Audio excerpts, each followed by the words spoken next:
तो दिल्ली की सरहदें कुछ ऐसी हैं कि यहां पर किसान तो हैं ही, अब किले भी हैं और किलेबंदी भी है। लेकिन ये जो तस्वीरें आपने दिन भर देखी अलग अलग बॉर्डर्स पर, सरहदों पर जिस तरीके के इंतजामात किए हैं, उनके मायने क्या हैं, मैं अपने आप से कुछ नहीं बोलूंगा। आपको इस प्रदर्शनी के माध्यम से हम सिर्फ कुछ तथ्य बताएंगे, उस तथ्य के आधार पर आप तय कर लीजिए कि आपको क्या ओपिनियन बनाना है। तो सड़क पर नुकीली कीलें लगी हुई हैं। अब इनका महत्व क्या है? यह इसलिए होता है ताकि बेकाबू गाड़ियों को रोका जाए, यानी कि जो गाड़ी आपके मर्जी के विरुद्ध चली आ रही है उसको रोके, क्योंकि टायर में कील लगेगी, वो फ्यूज हो जाएगा, पंचर हो जाएगा टायर। यह संवेदनशील चेक पॉइंट पर लगाया जाता है। यह लॉ एनफोर्समेंट का एक टूल है जो कि इस्तेमाल करता है, 5 सितारा होटल जो हैं उनमें भी इसका इस्तेमाल होता है। अब इसको क्या बोला जाता है? इसको बोला जाता है स्टिंगर स्ट्रिप। यह इसका नाम है। स्टिंगर स्ट्रिप जैसे कि विदेशों में भी यह होता है, आमतौर पर यह डिवाइस के जरिए बिछाए जाते हैं, ला करके और सड़क पर ऐसे बिछा दिया जाता है जैसे कि आप इस तस्वीर में भी देख रहे हैं, और उसके बाद उसको फोल्ड करके ले जा भी सकते हैं।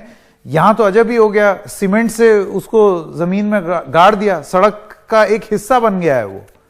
अब दिल्ली बॉर्डर पर सीमेंट से स्थायी तौर पर यह लगा दिया गया है कि जैसे कि अब यह लगा ही रहेगा यहां पर, उस तरीके का इंतजाम। और कहां रहता है ये स्टिंगर स्ट्रिप? होटलों की पार्किंग में भी ऐसी डिवाइस होती है कि कोई गाड़ी अगर तेजी से अंदर घुसने की कोशिश कर रही है तो एक बटन दबाई और ये सड़क के बीचों बीच यूं निकल आया और टायर पंचर हो गया। अब आपको बताते हैं दूसरी चीज जो इस्तेमाल हो रही है, वो है घुमावदार कंटीली तार। इसको कहा जाता है कॉन्सर्टीना वायर। कॉन्सर्टीना वायर क्यों कहा जाता है? क्योंकि एक म्यूजिकल इंस्ट्रूमेंट है, एक वाद्य यंत्र है कॉन्सर्टीना, ऐसे ऐसे करके जो बजाया जाता है, यह बिल्कुल उसी की तरह है, खुल जाता है और बंद हो जाता है, आसानी से फैलाया समेटा जा सकता है। इस वजह से इसका नाम कॉन्सर्टीना वायर रखा गया है। और यह बहुत घातक होता है, त्वचा को चीर सकता है, मतलब अगर हल्का सा भी छू गया आप इससे बच नहीं सकते। जैसे जो नॉर्मल बार्ब्ड वायर होती है, नॉर्मल कंटीला तार होता है, उसमें अगर आप चाहें तो ऊपर नीचे करके निकल सकते हैं। लेकिन पहले विश्व युद्ध में इसका आविष्कार हुआ था, क्योंकि वो जो कटीले तार थे वो सन 1850 के आसपास जो पहले आए थे, सीधे वाले जो कि आपने देखे होंगे, वो उस तरीके से काम नहीं कर पा रहे थे। तो इस वजह से जानवरों और दुश्मनों को दूर रखने के लिए यह नोकीला गोल कॉन्सर्टीना तार इस्तेमाल करना शुरू किया गया वर्ल्ड वॉर 1 में।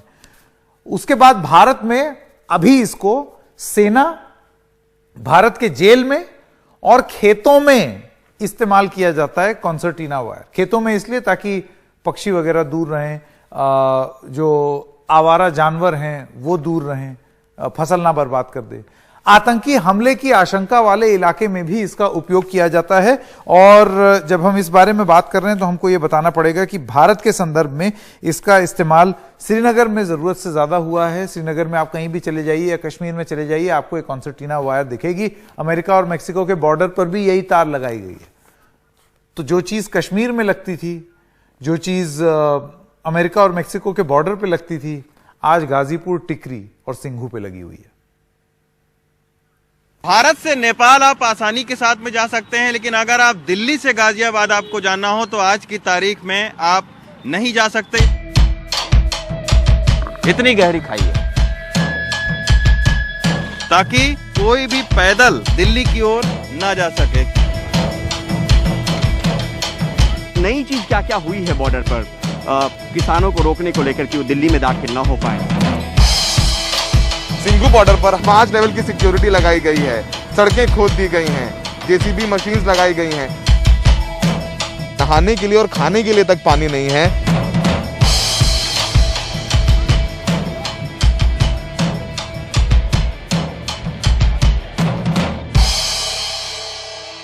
वाहिगुरु का खालसा, वाहिगुरु की फतेह जी।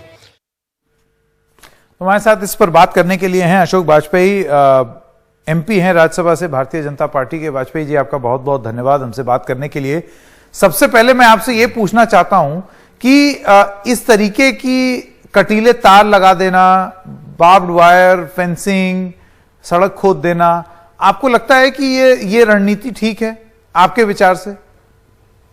नहीं, क्या आपको लगता है कि 26 तारीख को हुआ वो ठीक था? कि जिस तरीके से दिल्ली की सड़कों पर जो वातावरण बना गणतंत्र दिवस के दिन, क्या वो ठीक था? नहीं, ठीक बिल्कुल नहीं था, उसका तो जस्टिफिकेशन कोई भी नहीं दे सकता। फिर उसको तो कोई भी तो सही ठहरा अगर नहीं ऐसी सकता। घटना दोबारा न हो, फिर दिल्ली का जनजीवन दोबारा, दिल्ली में अराजकता न पैदा हो, वो स्थितियां न पैदा हो, तो इसके लिए एक उसके जो प्रिवेंटिव मेजर्स हैं उस दृष्टि में काम किया गया है। लेकिन वाजपेयी जी, प्रिवेंटिव मेजर्स के नाम पर मैं देख रहा हूं 3-3, 4-4 लेवल की बैरिकेडिंग, उसके बाद सीमेंट भर देना सड़क में, सड़क खोद करके उसके अंदर कीलें गाड़ देना। आपको लगता है कि इससे ये सब प्रिवेंटिव मेजर्स हैं, या जो अभी तक लिए जा रहे थे उनसे बात नहीं बनी? जिस तरह से नहीं, जिस तरह से ट्रैक्टरों का काफिला पूरे शहर के अंदर और इस स्पीड में कि कोई बड़ी घटना हो जाती, कोई बड़ी दुर्घटना हो जाती, और उस तरीके से कैसे उसे रोका जाए, तो कम से कम ये प्रयास किया गया है कि इस तरीके से एकदम मॉब जो है दिल्ली के जनजीवन को अस्त व्यस्त न कर दे, दिल्ली में अराजकता न पैदा हो, कोई अचानक ऐसी स्थिति हो। हालांकि हम जानते हैं कि हमारे देश का किसान बहुत शांतिप्रिय है और किसान से देश को कहीं पर भी कोई समस्या नहीं, लेकिन उनके नाम पर जिस तरीके का जो वातावरण 26 तारीख को हुआ, गणतंत्र दिवस के दिन, जब सारा देश गणतंत्र दिवस मना रहा था, सारा देश जश्न में डूबा हुआ था, उस दिन जिस तरह का उपद्रव दिल्ली में हुआ, वो मैं समझता हूं कि कोई भी देश का नागरिक उससे कहीं न कहीं उसको मन को आघात लगा होगा कि आज का दिन ऐसा चुना गया जिस दिन ये स्थिति पैदा हुई, तो दोबारा वो स्थिति ना हो। वाजपेयी जी, एक सवाल मैं आपसे ये पूछना चाहता हूं। देखिए, बातचीत और समस्या का हल तो एक विश्वास के वातावरण से ही निकलता है। आपको लगता है कि जब इस तरीके का बंदोबस्त होगा बॉर्डरों पर किसान को रोकने के लिए, मैं समझ सकता हूं कि वो जो स्थिति थी 26 जनवरी को, वो ताकि दोबारा रिपीट ना हो, इस वजह से ये सब कार्रवाई की जा रही है, लेकिन आपको लगता है वो विश्वास का माहौल बन पाएगा जब ऐसे कंटीले तार लग जाएंगे, कील लग जाएंगी, किलेबंदी हो जाएगी? मैं उपाध्याय जी आपसे कहना चाहता हूं, विश्वास को ही बनाए रखने के लिए 11 बार वार्ता हो चुकी है और सरकार ने कहा है कि एक टेलीफोन कॉल पर हम वार्ता को तैयार हैं। जब भी किसान नेता जो है वार्ता करने को तैयार होंगे, सहमत होंगे, सरकार खुले मन से वार्ता करने को तैयार है। और सरकार ने बार बार ये आग्रह किया है, चाहे माननीय कृषि मंत्री हो, माननीय गृह मंत्री हो, या देश के भी जो शीर्षस्थ नेतृत्व ने कहा है कि किसानों को इन विधेयकों में जो भी आपत्तिजनक लगे, किसान नेता आके कहें, हम उस पर विचार करने और संशोधन करने को तैयार हैं। लेकिन कोई चीजें बातचीत में, लोकतंत्र में बातचीत में संवाद से चीजों का समाधान होता है, न कि डिक्टेशन से कि आपको पहले कुछ और सुनना ही नहीं है। ये बात वाजिब नहीं है कि आपने बजट देखा, बजट में भी किसानों के हित में जो निर्णय लिए गए हैं, सरकार किसानों के प्रति इतना ज्यादा संवेदनशील है। मैं समझता हूं कि लोकतंत्र में यह पहली सरकार होगी जो किसानों की समस्याओं या उन भावनाओं से इतनी गंभीरता पूर्वक जुड़ी है और उनके समाधान का एक गंभीर हल निकालना चाहती है कि देश के कृषकों की आर्थिक स्थिति सुधरे, हमारी खेती लाभकारी हो। यह प्रयास हमारी भारत सरकार, देश के प्रधानमंत्री का, भारत सरकार का, राज्य सरकारों का है और उसमें बहुत ईमानदार प्रयास है। लेकिन कुछ लोग और कुछ राजनीतिक पार्टियां जानबूझ करके कि सरकार को किसी न किसी तरीके से परेशानी में डालना है, और उस तरीके से अगर एक साजिश के तहत कोई कार्रवाई होती तो कठिनाई होती है। डॉक्टर वाजपेयी, जाते जाते एक आखिरी सवाल आपसे ये पूछना चाहता हूं कि आज संसद में भी हमने देखा, आप कह रहे हैं आप चर्चा के लिए तैयार हैं, एक फोन कॉल से चर्चा में तैयार हैं, अब संसद चर्चा के लिए ही है। हमने देखा चाहे राज्यसभा हो चाहे लोकसभा, उसमें इस मामले पर चर्चा नहीं हुई और शोर शराबा बहुत हुआ। सरकार की तरफ से हमने स्पष्ट रूप से विपक्ष के सवालों के जवाब नहीं सुने। देखिए, कोविड के कारण यह तय हुआ था कि प्रश्नकाल नहीं होगा, लेकिन जब माननीय सदस्यों ने कहा नहीं प्रश्नकाल आवश्यक है, तो सभापति ने प्रश्नकाल भी और शून्यकाल दोनों स्वीकार कर लिए। और जब प्रश्न प्रहर होता है तो प्रश्न विभिन्न दलों के माननीय सदस्यों के होते हैं, उन प्रश्नों के जवाब में बहुत सारे महत्वपूर्ण उत्तर आते हैं जो देश की जनता जिनसे लाभान्वित होती है। अब वो प्रश्नकाल में जानबूझ करके व्यवधान पैदा करने का और प्रश्नकाल न चलने पाए, जबकि कल इस पर खुली चर्चा होगी, कल सारे सांसद इस पर स्वतंत्र होंगे, अलग अलग राजनीतिक दलों के, लंबी चर्चा, लंबी बहस होगी, राष्ट्रपति अभिभाषण के ऊपर चर्चा होगी और लंबी चर्चा होगी, पूरा समय मिलेगा। तो एक दिन में कोई ऐसी परेशानी नहीं थी। जब इतने 70 दिनों से ये बात चल रही है तो एक दिन और इंतजार करके एक सवाल जाते जाते ये पूछना चाहता हूं कि बॉर्डर की तो किलेबंदी हो गई शहर की, दिलों की तो किलेबंदी नहीं होगी। किसान अगर अपनी समस्या लेके आए सरकार के पास, आप सब लोग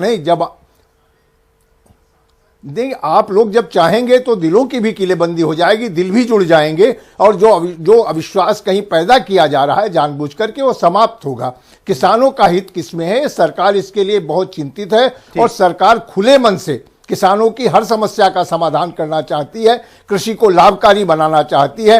2022 तक हम किसानों की आय को बढ़ाना चाहते हैं, हमारा संकल्प है, और उसमें हम आप सबका सहयोग भी चाहते हैं कि उस तरह का वातावरण बनाने में सहयोग करें कि जिससे किसान जो है अपने घर जाकर के कृषि के उत्पादन को बढ़ाने का काम और तमाम सारी योजनाओं का लाभ उठाने का काम करें, बजाय कि जानबूझ करके किसानों के कंधों पर बंदूक रखकर तमाम राजनीतिक दल जिनको जनता में हताशा मिली है और जनता ने जिनको नकार दिया है, वो ये आज एक किसान इशू बना करके उसमें अपने चेहरे चमकाना चाहते हैं। उनसे किसान को मुक्त करने का काम करें।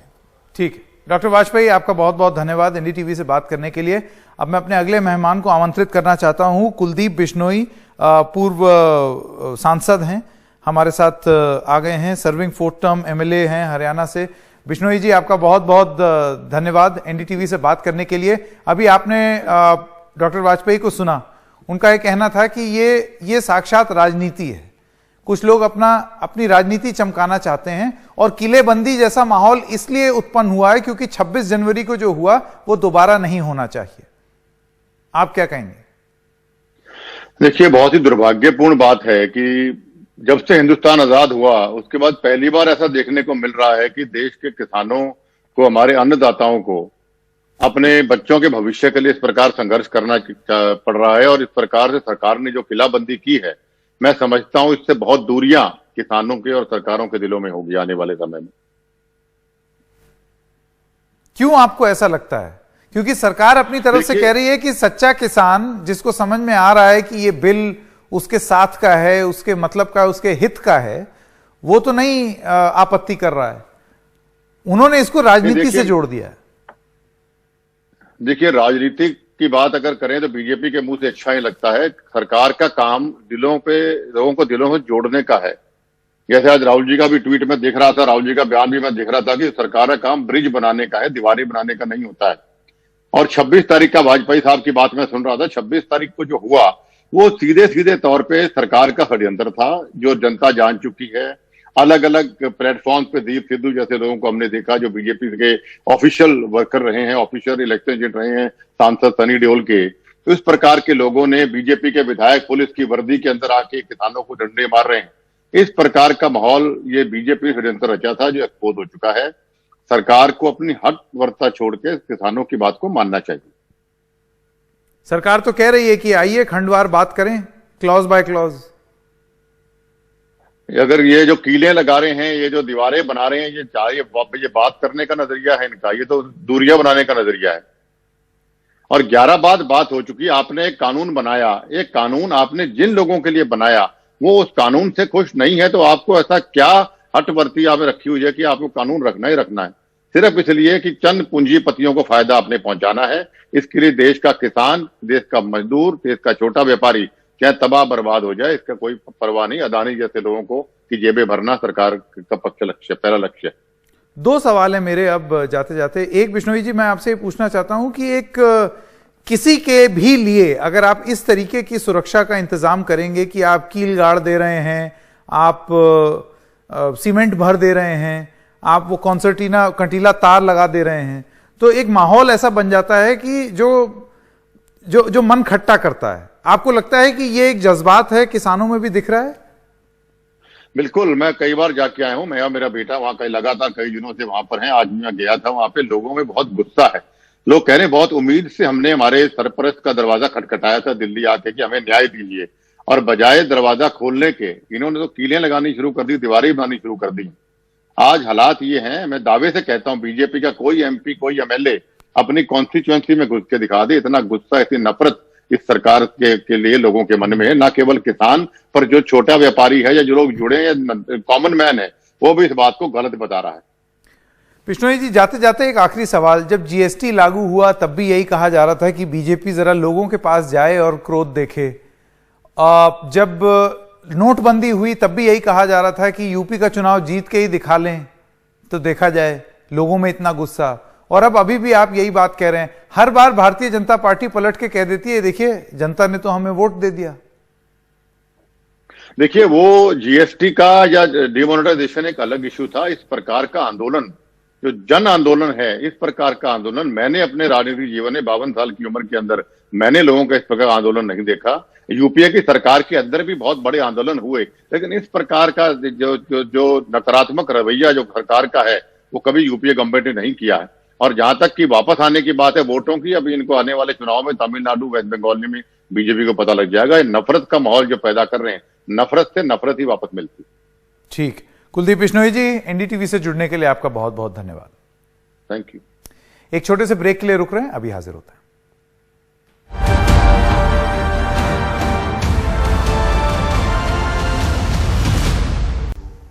और अब खबर पत्रकार मनदीप पुनिया की, जो दिल्ली की रोहिणी कोर्ट से जिनको जमानत मिल गई है। कोर्ट ने 25,000 रुपए की निजी मुचलके पर उन्हें जमानत देने का फैसला दिया।